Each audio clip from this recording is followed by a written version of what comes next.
Hey everybody, welcome back to J&J Tabletop. Today we are back again with Andrew. He is the owner and author of Cawood Publishing. At this point, they've done many monster campaign and adventure books, including the hit Monsters of Feyland series, and then just Monsters of in general. I mean, there's a bunch of those, and we've done videos on some of them, on a bunch of them actually. But right off the bat, Andrew, I'm going to start you off with the question, because I think everyone already knows who you are at this point. This book, this campaign setting that you are creating, it's been called the perfect template for a homebrew adventure. Why do you think that's the case? I think there is a way that you can make these sort of settings where you leave a lot of space for game masters to do their thing. And you can create a world where there's ideal locations for different kinds of adventures and very diverse kinds of stories. There's a few settings in the past in the game in D&D that have been made like that, but not many. This is one of the unique features of this, is I think that the world really suits that. You can use the lore that's there, but you can easily find places for your campaign. And we're even going to help people doing that by giving them locations. And eventually we'll have a little guide that we'll put out that specifically says exactly what location, if you want to have, an adventure with undead pirates, here's some really good places that could happen, or giants, or some strange kind of cult, or a mega dungeon. There's lots of different sort of archetypal adventures, and there's ways to kind of provide spaces for that to happen. I feel silly. I didn't even mention the name of this new book. This new book that you're coming out with is the World of Myrr, which is at this point when this video comes out, it's probably just went live on Kickstarter. So definitely check out the link in the description if you're watching this, and you'll be able to sign up and learn all about that. Okay, so you mentioned some other campaign settings that has been released by like Wizards of the Coast and Dungeons and Dragons before Wizards of the Coast was in the picture. What do you think people should know about like your campaign setting, the World of Myrr, that kind of either sets it apart or like what makes it similar? Like, because I know that could be a balancing act when you're designing something. You want that familiarity that makes people feel comfortable, but then you get that Cawood touch that makes it pop. Yeah, exactly. It is a balancing act because, I love medieval classic fantasy, and this is that kind of world. So there are some similarities in terms of there being dragons, and there's knighthoods and monk brotherhoods, and battles of good and evil, connections to other planes, connections to our Feyland and our underworld. And then at the same time, it's unique because this is a world that's been affected by one person, this crazy wizard named Oswald Myrr, who because of him, he's changed the whole world. And his story, we had some highlights of it in our Wilderness book. That was just a hint at what he's done to this world and what he's still doing in some ways. And then another big element is that although there's some classic fantasy, there's also some very new things. So something that's quite new, for example, are our snow elves who use greater technology than everybody else has access to, who plan on taking over the whole world. And we also have a world full of halfling cowboys battling undead. Yes. So I think both of those are fairly new ideas. I think so too. There's a lot of unique elements, a lot of unique NPCs. And then the more traditional side of it is that we provide you lots of details. And I think that's one thing we do even more is I wanted to have a world that was incredibly detailed. So, even for a little village, it might say, by the way, 10 miles away, there's a lake, and these are the kind of fish that you will find if you go fishing. And the busiest tavern in this little village, this is the name, and this is the popular mead that's sold there. And you might get to another town, and there'll be a description to say a local elf has written a book about archery, and this is its title. So really, really detailed, and those kind of elements that will add a lot of depth and interest to your campaign. That gets me really excited because I think many of the things you mentioned there, but like specifically just details, right? Like you could boil it down to the details. That's what's missing from, I guess I won't mention anything specifically, but any campaign setting that I've ever read, the details are what's missing. And usually you're given some sort of like, oh, well, we wanted to give the DMs an opportunity to create their own things. And it's like, it's Sure. there's truth to that, but like if you could choose, I could choose to ignore those details and say, hey, we sold out of that mead. This hibiscus blueberry mead is now, the only one that's available or something like that. Like, Right. So I love that you actually focus in on the details and care about that, because I think that creates tools that it makes the world feel real and lived in. And makes it so much easier to create adventures in. Yeah, that's exactly. I mean, that's what I would want as a player and a DM, and that's it has to make sense to me, and it has to feel like a real place. Again, it's a balancing act, like both of you have mentioned, in terms of like there's one lake, for example, and I'll say, okay, again, what fish are on this lake, and maybe who travels on the lake. But then I might add one little detail where it says there's a rumor that there's a monster that lives down in the bottom of this lake. And maybe in that place, I haven't named the monster. I've just said this rumor. But most places, the monsters will be named. But once in a while, there'll be something like that, again, to give the DM, to give the game master a little more room to do what they want to do. And so it's that balance of having a realistic world and one that can function, and that you don't need to add anything if you really want, you don't have to, but there's that option of building on what's there. I think there's a way you can do it. And I agree. I haven't seen a setting that's done it, to be honest, since the 80s. And and what I want to do is give more detail than those settings gave. So this is going to be our biggest book. It's going to be, right now it's looking about 200 pages. That's probably what it's going to be. Most of that is detail. A lot of our monster books was art, right? So there'll still be art in this book.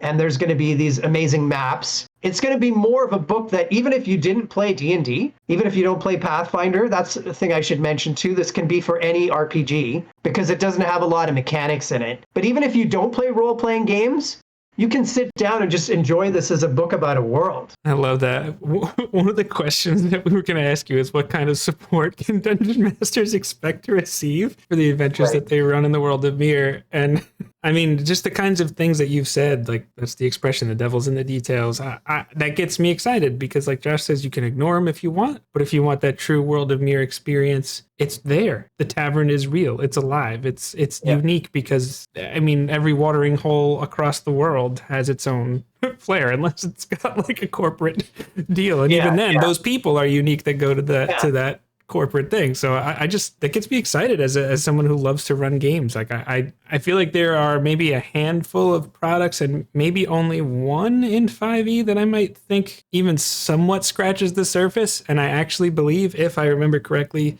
the person that wrote that was told to scale the details back. Which is just so disappointing.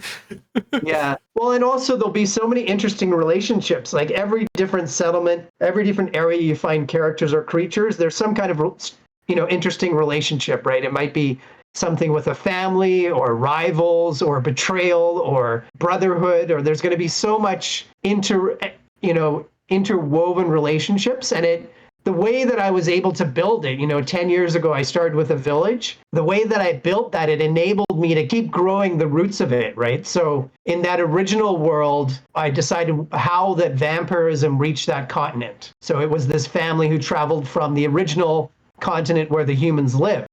Well, I hadn't even made that. In fact, I'm finishing that continent right now. But now I can go back and show where these people are from and what's happened to that family in their homeland. It's been a really amazing journey of because all of those monsters and all the Monster Series books, it's all going to be in this world. They'll be the classic creatures, right? There's going to be red dragons and black dragons and orcs and goblins and vampires, giants, but all of our all of those monsters we've made, they're all going to be in this book too. And so you'll find out where they live, like the Codfather, the Aquarian gangster from the City book.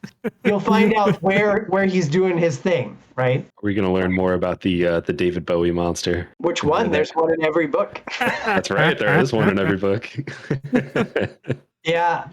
What is the new book? One of his nicknames is the Thin White Duke. So in the newest book, Monsters of the Dungeon, there's the White Duke, who's sort of a version of a Pied Piper kind of character. So yeah, every book has at least one Bowie monster, and all of those characters, they're in this world. All those creatures, they're there. So you'll find out who's using the doubt trout? How do you get to Feyland? How do you get to the underworld? You're going to, there's quite a few of these stories and these elements were mentioned in the Wilderness book. That was where it really started to come out. And then there's some in the other books. And then now we get to just, open up the vault and here you go. Like it's, I'm having fun every time I make a new book. And this for sure is the funnest one I'm making. And I'm probably 70 or 80% done.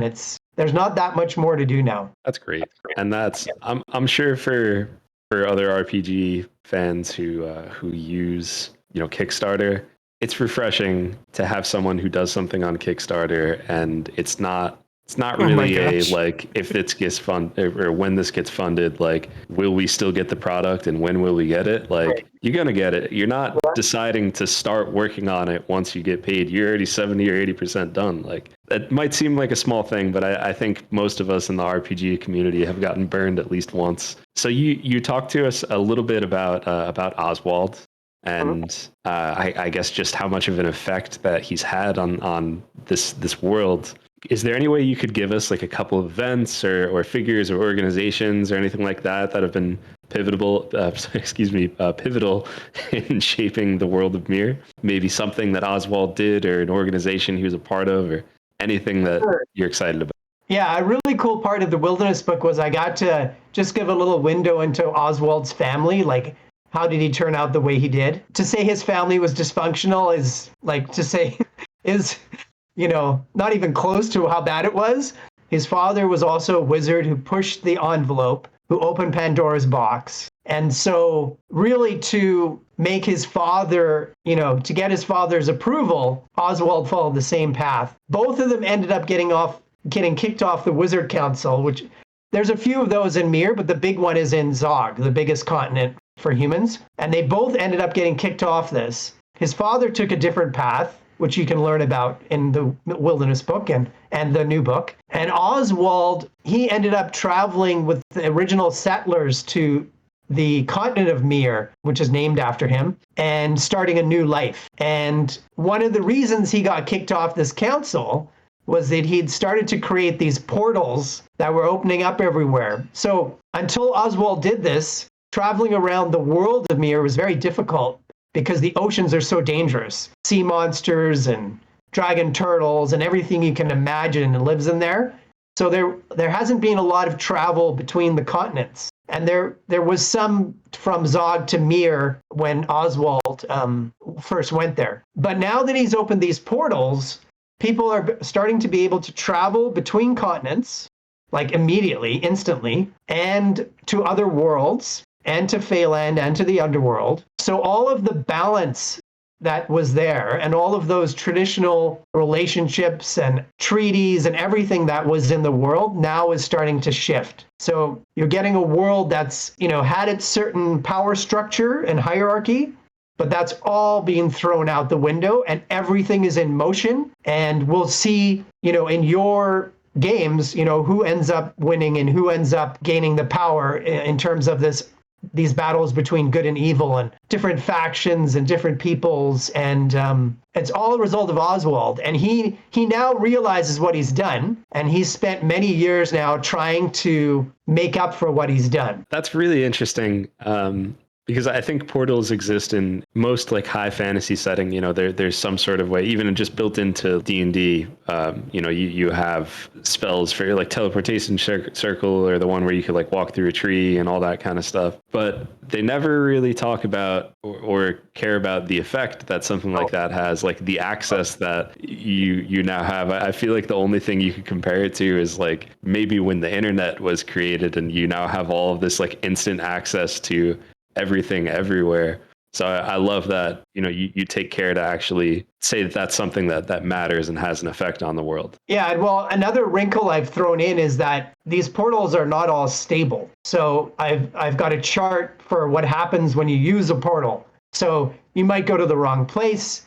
There's a lot of things can happen. A monster can come out. There's guardians at certain portals. So it's not just straightforward either, because you're right. There are other worlds and other adventures that have portals. But I really wanted to see, what what would that do to a world? And originally I had made that decision that there wasn't much movement, and that's why these continents are so unique. So that's another cool thing, is that you really have 9 different worlds in one, because with each of these continents.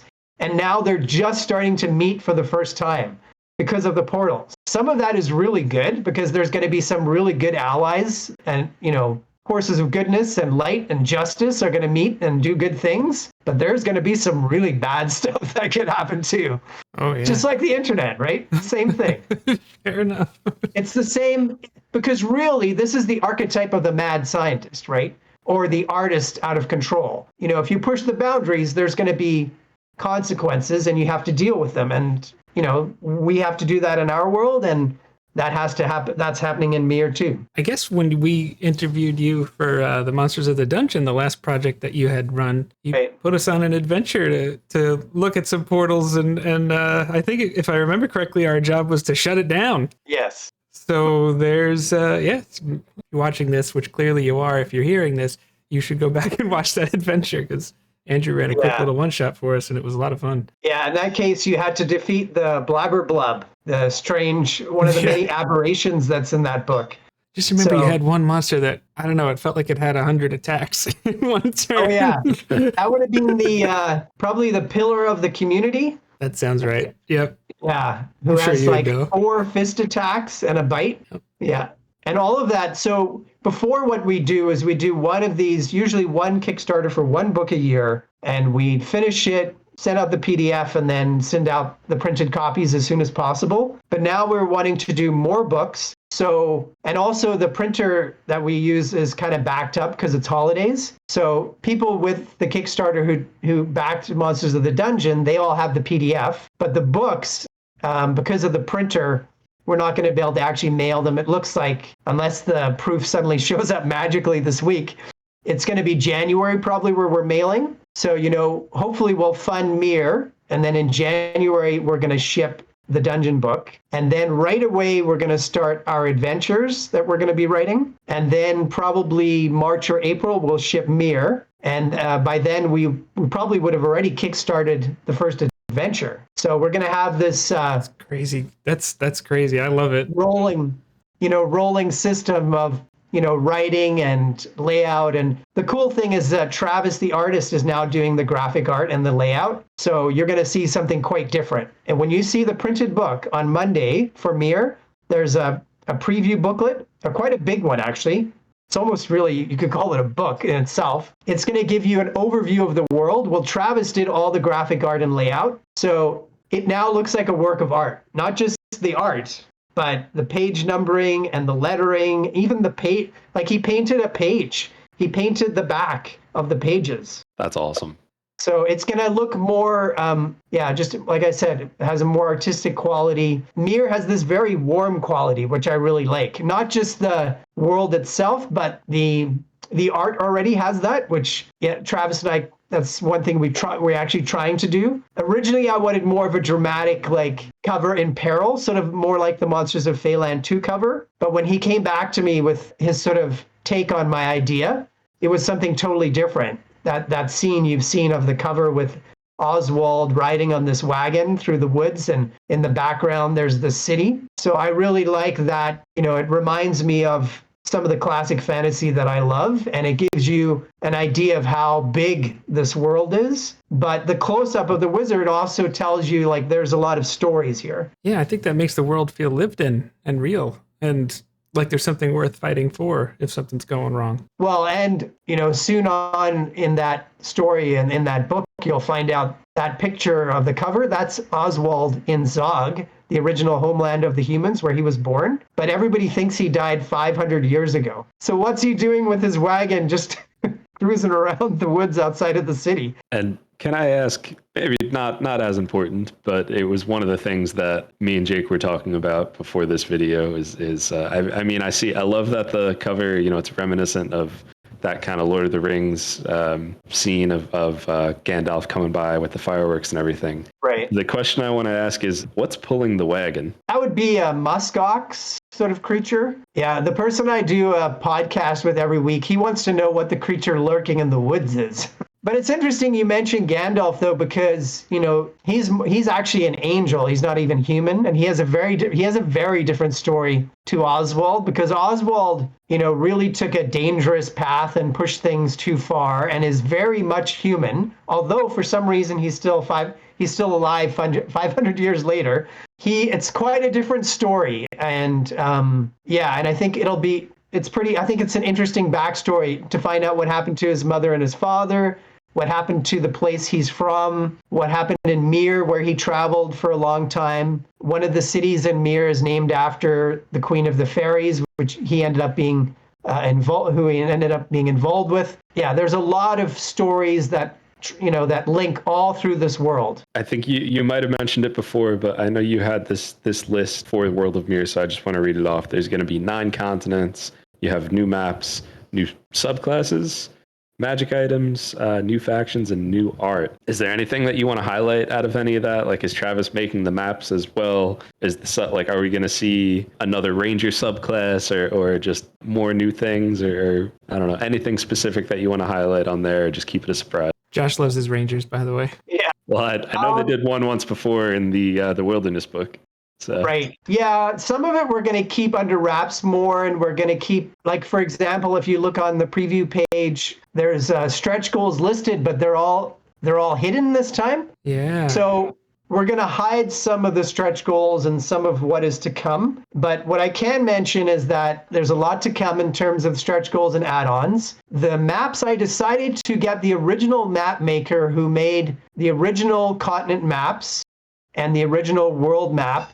He lives here in Vancouver, actually. His name's Philip Stephen. He plays in one of my groups. And so he's back and he's working on those right now. So he's finishing the last 4 continents. And I wanted that because I wanted those all to be, the same, by the same artist, to have the same look. I really like what he does. I think it's unique. It's sort of classic, but it has a different kind of feel to it. And I think it goes well in this book. So you'll get all the maps in the book. You'll get all the maps as well as, high res ones if you want to print them out. I've taken those for our home groups and printed them out and laminated them for the table. There's one actually that's a poster right in the office here of the whole world. So you'll have the maps. Yeah, we'll have a lot more art, and there'll be a lot of little supplements of things that we might not be able to fit in the book. Like originally, in the first things I published for Myrr, I gave lists of every single tavern in detail, every inn and tavern, how many people work there, what the food was, how much everything cost. This time I wouldn't be able to put that in the book because that alone would add, that might add like 50 to 100 pages to the book. Yeah. That's going to be a supplement that people can get. And yeah, some of the other things, there'll be a few new monsters, but most of the book won't be mechanics based on 5e. It would be for any system, and there'll be, a little bit of 5e bonus material for those people who've been with us from the beginning, basically. Yeah, there's a lot. There's a lot to come. Like I say, there's a lot of unique worlds. There's a lot of unique stories in there. And when you see the preview, you'll get a good overview of how diverse this world is and how many different kinds of stories.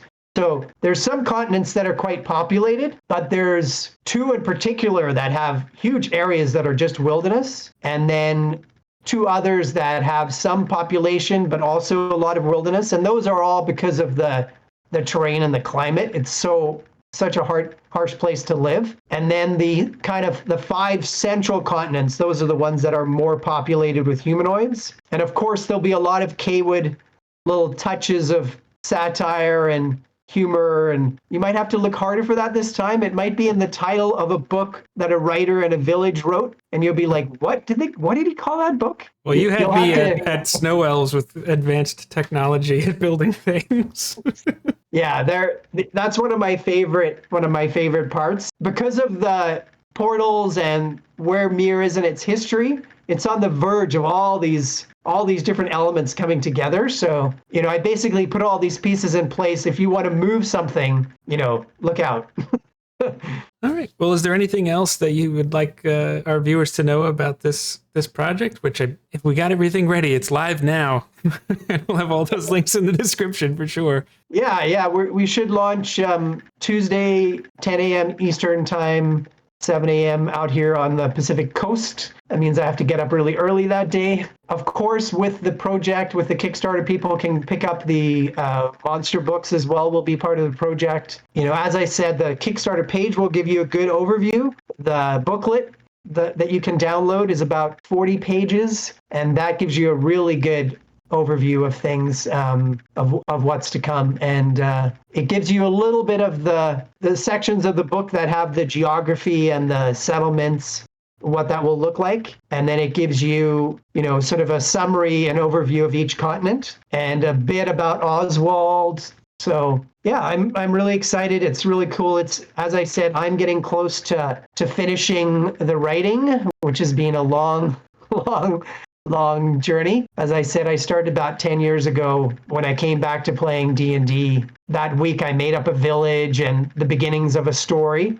And then that's just kept growing and growing and growing. And here we are. Yeah. Yeah. I feel like just one other thing I'd like to just mention. I've joined your Discord, and I would definitely encourage everyone else to do that. And not just for the normal reasons of like Discord being a fun place to engage and interact and ask questions, but your World of Myrr setting section in there, the channel of just like, you're always posting just like a picture of a map here and there, or just like a comment of like something about the history.